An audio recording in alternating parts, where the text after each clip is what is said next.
What's good, ladies and gentlemen? M Hunter Era back again with another video, and then today we're gonna be talking about, first off, Happy New Year. Hope all of y'all are safe. Hope all of y'all had a nice time. Or last night, this morning, however you want to call it. Um, Hope all y'all families is safe as well, families and friends. So last night we had our first game of the semifinals. Or sorry, the quarterfinals with Penn State and Boise State. And honestly, uh, Boise State did a lot better than what I expected. Like I didn't, I knew they were going to get beat, but they started the game off slow. They went down 14-0, and we're thinking, okay, this is just another SMU game. But then they started fighting back. Then they were within seven, and then Penn State came down. They kicked it three, went up 10, and then Boise State comes out in the half and throws a. I don't know how the tight end got wide open, but tight end down the sideline, and then after that, it's like it all just went downhill. Um, like Penn State just looked like they turned it up a notch. Um, you got Allen and Singleton. Those two might be mm, second best duo behind Henderson and Quinshawn. And then after that, I got Whittington and James from Oregon as the other good backs. And then you also got ETN, and they had a whole stable of running backs with ETN, Robinson, um I forgot the other dude's name. But yeah, those two guys just went absolutely crazy with Nicholas Singleton. I think he had like a 55-yard run to seal the game at the end. He had 58. He had 12 carries, 87 yards, 7.3 average with a touchdown. And then Allen, he had 17 carries, 134 yards, 7.9 as an average. It's like if if you can't stop the run, I rather I rather I rather get passed on than to get ran on, because when you get passed on, there's six options that ball can go to. You got the five receivers, and then you got the quarterback who can also run. But when a team is running the ball, it's literally just one person you got to go after. Maybe two if it's like read option. And what they're saying is, you can't stop me. And obviously they couldn't, because they gave up 216 yards. Um, of course, Drew Aller got sacked. Uh, that this when you get sacked, it comes out of your rushing yard. So they would have had way more than that, because he does have a long of 15 yards.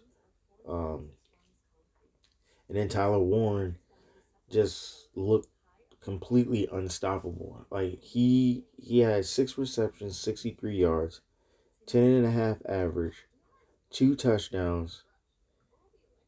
He's 6'6". I think Boise State's tallest guy, DB wise, was 6'2", or at least that's what they had on him. And he has a basketball background, but that boy was getting dunked on, boxed out, everything. Like he stood no chance, and I felt sorry for him, because you can't double cover him with a safety, because now um Amari Evans is a beast. He's a beast. He's their speed guy. They did keep trying to bomb him, And I mean, they failed, but they were, taking the top off the defense, which then allows all the intermediate passes to go through. Um, Wallace is a beast. Wallace might be their, besides, I mean, because Tyler Warren is a tight end, so Wallace might be their best receiver. Um, Also, Evans had 2 receptions, 55 yards, and a touchdown. Wallace had 3 receptions, 37 yards. Luke Reynolds, they only had 4 people catch a ball. Luke Reynolds, 2 receptions, 16 yards. So, like, it's not like they were spreading the ball out and everything. They went to their 4, and then they just ran the ball. And then with Boise State, yeah, we knew that they were trying to get the rushing record, and Penn State obviously knew that too. So what did they do? They filled the box up, and like I think the first run, Genty lost like 2 yards or something like that. He had more negative plays rushing than he probably had all season combined.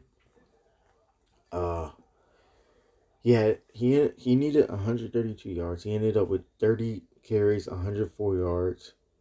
He averaged 3.5 yards a carry, which is way under than what he's used to. And his longest run was a 26 yarder. Maddox Madsen, I mean, he balled out, to an extent. Like he made his plays, he made good reads, but he also threw 3 interceptions. Um, I mean, the last one, I mean, they were down 2 scores, and they were just rushing,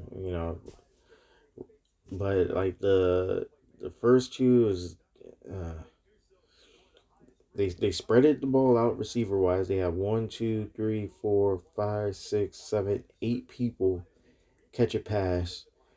Um, Nobody had more than 4. They had 3 people with 4 receptions. Obviously 1 touchdown. Um, Ashton Genty, fumbling the ball twice. Uh, they lost one of those. He that made him check out of the game. And when you start losing confidence in your ability to hold on to the rock, then it's like, you start losing your confidence in running the ball. Period. I mean, he faced Oregon, right? But Oregon is not a good um run defense. I think they were like top 30 or so, at least. Like they were in the 30s or something like that with rush defense, because the Pac-12, which they were in before this, was more about spread, throw the ball, like kind of like the Big 12, you know. Um, but when you go to the Big 10, now you have to run the ball more. But with Oregon, since a few a few of the teams were weak. Of course, they played Ohio State, they played Michigan, they played Illinois when they were ranked, but Illinois. But when you play those lesser teams and they're not used to your speed, and you get up on them and you go up 2 scores, then they're not going to run the ball. So there's not a lot of practice against run defense with that team. Uh, I think they got, trying to see, they didn't force any interceptions. They did recover a fumble, but yeah, they didn't really force any turnovers like that. And then there was a few interceptions that they should have had. One, a dude got pushed. The defender, he got pushed. So that should have been an interception that they should have had. Um, I think what happened was the team had a false start or a holding call, pushed them back, and then they throw the bomb down the field along the offense's right hash or like down the middle. And then the defender, he's running, he stretches out, or he's about to stretch out for the ball, and then the receiver pushes him, and they don't call it. So then it's second and long, third and long. I think it's second and long. Um, they throw it to what's his face?